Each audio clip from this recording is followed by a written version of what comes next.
మగవులు మెచ్చే Ashadham sale Chennai shopping mall ఆడి కేజీ సేల్.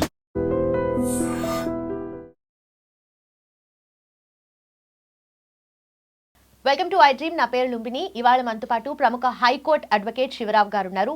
లేటెస్ట్ చర్చల్లో ఉన్న కేసెస్ గురించి, వాటికి సంబంధించిన ఎక్స్ప్లెనేషన్ అండ్ కాన్సిక్వెన్సెస్ గురించి ఆయన మాటల్లోనే తెలుసుకుందాం. Hello sir, how are you? నమస్తే మేడం. సార్, ఒక దారుణమైన ఘటన ఒడిశాలో జరిగింది. అయితే ఒడిశాలో అమ్మాయి బిఎడ్ కోర్స్ చేస్తుంది. ఆ కోర్సులో అమ్మాయి చదువుతున్నప్పుడు కాలేజ్లో హెచ్ఓడి అమ్మాయిని సెక్షువల్ ఫేవర్స్ అడిగాడు ఎమోషనల్లీ. అలాగే ఈ మెంటలీ అమ్మాయి చాలా స్ట్రెస్ ఫీల్ అయిపోయి కాలేజ్లో కంప్లైంట్ చేసింది. ఏదైతే ఇంటర్నల్ కమిటీ ఏదైతే ఉంటుంది కదా, సో ఇలాంటివి అడ్రస్ చేసే కమిటీలో కంప్లైంట్ చేసింది. బట్ వాళ్ళు పట్టించుకోలేదు, ఎలాంటి ఎఫెక్ట్ లేదని చెప్పేసి ఆ అమ్మాయి ఒక లెటర్లో రాసుకుంది. అమ్మాయి రాసుకుంది ఆల్రెడీ 10 days ముందే చెప్పిందంట, కాలేజ్లో కంప్లైంట్ చేసింది. అండ్ దాని తర్వాత తను తగులుపెట్టుకొని చనిపోయింది. అంటే ఇలాంటి విషయాలు జనరల్లీ ఇలాంటివి జరుగుతూనే ఉంటాయి. ఏదో ఒక ప్లేస్లో ఎవరో ఒకరు ఇబ్బంది పెట్టడమో, ఏదో ఒక రకంగా కామెంట్స్ చేయడమో, ఇలాంటివి జరుగుతూనే ఉంటాయి. బట్ అమ్మాయి కాల్చుకొని చనిపోవడం అనేది ఎంత ఎక్స్ట్రీమ్ సిచ్యువేషన్ ఇది. దాన్ని మనం ఎలా తీసుకోవాలి? At the same time posh act అనేది ఒకటి ఉంటుంది కదా, prevention of sexual harassment at work places. ఇది ఓన్లీ వర్క్ ప్లేస్లోనే వర్తిస్తుందా? ఇలాంటి ఎడ్యుకేషనల్ ఇన్స్టిట్యూషన్స్లో కూడా వర్తిస్తుందా? ఇప్పుడు ఈ అమ్మాయి విషయంలో ఏంటి అంటే, ఈ అమ్మాయి చాలా సెన్సిటివ్గా ఉంది. ఇప్పుడు ఇలాంటివి ఎక్కడైనా జరుగుతూ ఉంటాయి. ఈ అమ్మాయిలు స్ట్రాంగ్గా ఉండాల్సిన అవసరం చాలా ఉంది. ఏంటి అంటే, అమ్మాయిలకి స్కూల్ ఎడ్యుకేషన్ నుండి వాళ్ళకి ఒక మోటివేషన్ క్లాసెస్ కావచ్చు, ఇట్లాంటి చెత్త పీపుల్ ఎక్కడైనా దొరుకుతూ ఉంటారు మనకి. ఇప్పుడు వచ్చేసి ఎడ్యుకేషన్ ఇన్స్టిట్యూట్లో ఆయన ఎవరైతే హెచ్ఓడి ఉన్నాడో, హెచ్ఓడి అంటే మినిమం వాడికి ఒక 15-20 సంవత్సరాలు స్టాండింగ్ ఉంటుంది, కామన్గా ఎక్స్పీరియన్స్ ఉంటుంది. అంటే ఈ అమ్మాయి తండ్రి వయసులో ఉన్నటువంటి వ్యక్తి. అమ్మాయిలకు నేను చెప్పేది ఏంటి అని అంటే, చిన్న చిన్న విషయాలకి మీరు సూసైడ్ చేసుకోవడం, లేకపోతే ఇంకోటి చేసుకోవడం అనేది మానుకోండి. తల్లిదండ్రులు మీ మీద ఎన్నో ఆశలు పెట్టుకొని, ఎన్నో ఆలోచనలతోనే మీ బంగారు భవిష్యత్తు గురించి కలలు కంటూ మిమ్మల్ని ఈ స్కూళ్ళల్లో, కాలేజీలో జాయిన్ చేయించినప్పుడు ఇట్లాంటి చీడ పురుగులు, కీచక ఉపాధ్యాయులు, కీచక గురువులు ప్రతి దగ్గర ఉంటూ ఉంటారు. ఇప్పుడు మీరు ఇక్కడ ఈ అమ్మాయికి ఇక్కడ స్కూల్లో, ఈ కాలేజ్లో ఎదురైన సంఘటన ఇంకో అమ్మాయికి ట్యూషన్లో ఉంటుంది, ఇంకో అమ్మాయికి వర్కింగ్ ప్లేస్లో ఉంటుంది, ఇంకో అమ్మాయికి ఇంకొక దగ్గర ఉంటుంది. బట్ అమ్మాయిలు ఇంత మాత్రానికే ఉరేసుకోవడము, కాల్చుకోవడం, చనిపోవడం అనేది కరెక్ట్ కాదు.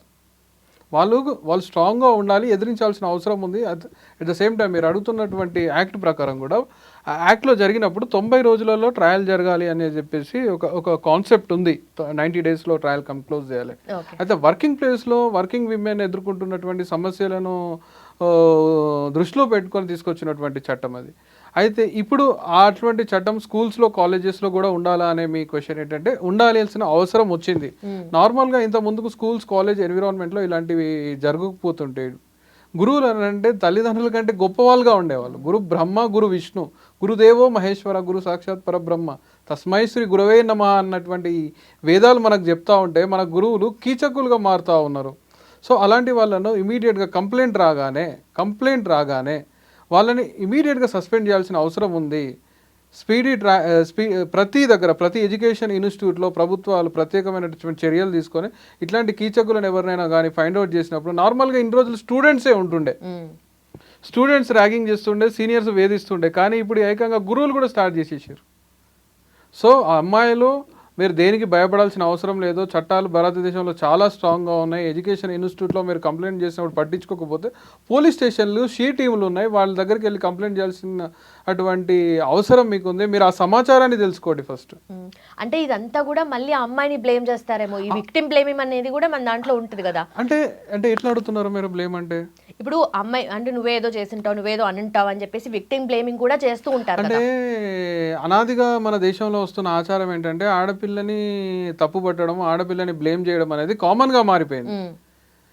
ఈ అమ్మాయి ఏదో చేస్తుంటుంది కాబట్టి ఆయన అట్లా చేసిండు, ఈ అమ్మాయి అట్లా చేసింది కాబట్టి ఆయన ఇట్లా చేసిండు. ఈ అమ్మలక్కల ముచ్చట్లు కూడా, వాళ్ళు కూడా అమ్మాయి శత్రువుగా మారే పరిస్థితులు మన అనాదిగా మన దేశంలో కొనసాగుతూ ఉన్నాయి. కానీ ఇక్కడ మనం చూసిన సందర్భాలలో అమ్మాయి అలా చేసినటువంటి సమాచారం మనకి ఏదీ లేదు. నిజంగా వాడు ఆ గురువు కీచకుడే. ఆ కీచకుడైన గురువుకి ఖచ్చితమైనటువంటి శిక్షలు పడాలి. అవసరమైతే వాడికి లైఫ్ ఇంప్రెస్మెంట్ కాదు కదా, ఉరి శిక్ష పడాలని చెప్పేసి కోరుకుంటా ఉన్నాం మనం. అంటే డెఫినెట్లీ ఇలాంటి వెధవలు ఏదో ఒక ప్లేస్లో, ఏదో ఒక పాయింట్ ఆఫ్ టైంలో కలుస్తూనే ఉంటారు. మేమే చూస్తూ ఉంటాం కదా. అంటే యాజ్ అ విమెన్ చెప్తున్నా నేను, ఏదో ఒక పాయింట్ ఆఫ్ టైంలో మనకు అలాంటి అసలు డైవర్షన్ లేకున్నా కూడా ఏదో ఒకరు ఎవరో ఒకరు కదిలించడం ఇలాంటివి చేస్తూ ఉంటారు. అంటే నిజంగా మనం స్ట్రాంగ్గా ఉండాలి. కానీ ఈ అమ్మాయి విషయంలో ఏంటంటే నన్ను ఫెయిల్ చేస్తాడేమో, ఫెయిల్ చేస్తాను బెదిరిస్తున్నాడు. అంటే ఎలాగో అమ్మాయి ఎమోషనలీ మెంటలీ అన్ని రకాలుగా ఎఫెక్ట్ అవుతూనే ఉంది. ఇప్పుడు 90% బర్న్స్ అంటే అసలు లిటరలీ అమ్మాయి 95% ఆ అమ్మాయి చనిపోయింది. అది చూసిన వాళ్ళు కూడా, చుట్టుపక్కల వాళ్ళు కూడా ఏడుస్తున్నారు. అంటే ఇలాంటి దారుణమైన పరిస్థితిలో ఒక అమ్మాయిని చూస్తున్నాం అని చెప్పి. మీరు చెప్తుంటే నాకే కళ్ళలో నీళ్ళు వస్తున్నాయి. ఒక ఆడపిల్లని 95% ఎన్నో కళలతోని ఒక టీచర్, ఒక ఉపాధ్యాయురాలు కావాలి అన్నటువంటి ఆలోచనతోని కాలేజ్కి పోయిన అమ్మాయిని ఆ దుర్మార్గుడు ఆ విధంగా వేధించడం అనేది ఖచ్చితంగా తప్పుపట్టాల్సిన విషయమే. ఖచ్చితంగా అది తప్పే.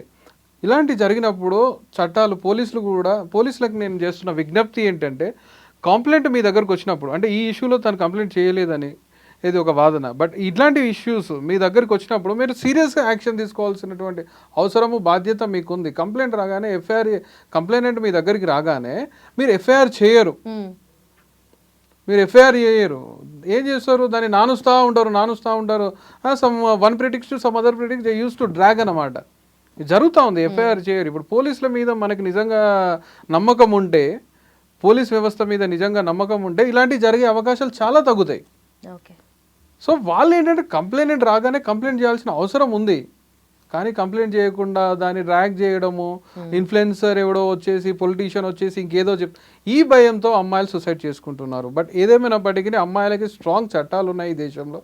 అమ్మాయిలకి పేరెంట్స్ స్కూల్కి, కాలేజ్కి పంపే క్రమంలో వాళ్ళ మైండ్ సెట్స్ని కూడా డెవలప్ చేయాల్సిన అవసరం పేరెంట్స్ మీద కూడా ఉంది, సమాజం మీద కూడా ఉంది, గురువుల మీద ఉన్న ఇట్లాంటి కీచక గురువులు మనకు ఎదురవుతున్నారు. కాబట్టి అమ్మాయిలు తస్మాత్ జాగ్రత్త, మీరు స్ట్రాంగ్గా ఉండండి. వీడు స్కూల్లో దొరుకుతాడు ఒకడు, కాలేజ్లో దొరుకుతాడు ఒకడు, ట్యూషన్లో దొరుకుతాడు ఒకడు, థియేటర్లో, ఎక్కడ గుడికి పోయినా ఇట్లాంటి కీచక వ్యవస్థలో కొంతమంది మిమ్మల్ని ఫాలో చేస్తూ మిమ్మల్ని గుడికి పోయినా వేధించే పరిస్థితులు ఉన్నాయి. సినిమా హాల్లోకి పోయినా, ఎడ్యుకేషన్ ఇన్స్టిట్యూట్లో కూడా మీరు స్ట్రాంగ్ ఉండాల్సిన అవసరం ఉంది. ఇప్పుడు ఈ అమ్మాయి విషయంలో మనము అరే ఇలా జరిగింది అని చెప్పి బాధపడతాను తప్పిస్తే, అమ్మాయి ఇలా ఉండాలి, నెక్స్ట్ మీరు అన్నట్టుగా స్ట్రాంగ్గా ఉండాలి, కరెక్టే, చాలా కరెక్ట్. కానీ మెన్ యాటిట్యూడ్ అసలు ఎలా ఉండాలి? ప్రతి విషయంలో ప్రచారం జరుగుతుంది, ఇది నార్మలైజ్ అయిపోతుంది. అరే ఒక కేసు జరిగింది, మొన్న కోల్కతాలో ఒక కేసు జరిగింది, ఎంబీబీఎస్ స్టూడెంట్, అంతకుముందు లా స్టూడెంట్. ఇలాంటివి జరుగుతున్నప్పుడు అసలు మెన్ యాటిట్యూడ్ ఎందుకు చేంజ్ అవ్వట్లేదు? ఆ భయం అనేది ఉండాలి కదా, ఆ భయం ఎందుకు ఉండట్లేదని. ఎస్, మీరు చాలా మంచి ప్రశ్న అడిగినారు. ఇప్పుడు ఏంటి మెన్కి ఎందుకు భయం ఉండట్లేదు? ఇప్పుడు శిక్ష అనేది ఖచ్చితంగా పడుతుంది అనుకున్నప్పుడు ఎవరికైనా భయం ఉంటుంది. శిక్ష నుంచి తప్పించుకోవచ్చు అనే ఆలోచన అనేది మన దేశంలో చాలా మందికి చాలా చాలా ఎక్కువగా ఉంది.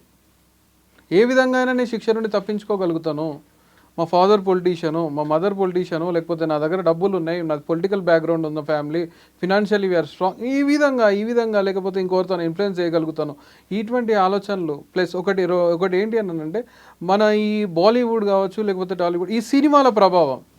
ఇప్పుడు పోకిరి సినిమా తీస్తే వాడిని గొప్పోడు అంటిమి, ఈడియట్ సినిమాలో అమ్మాయిని వేధిస్తే వాడిని హీరో అంటిమి.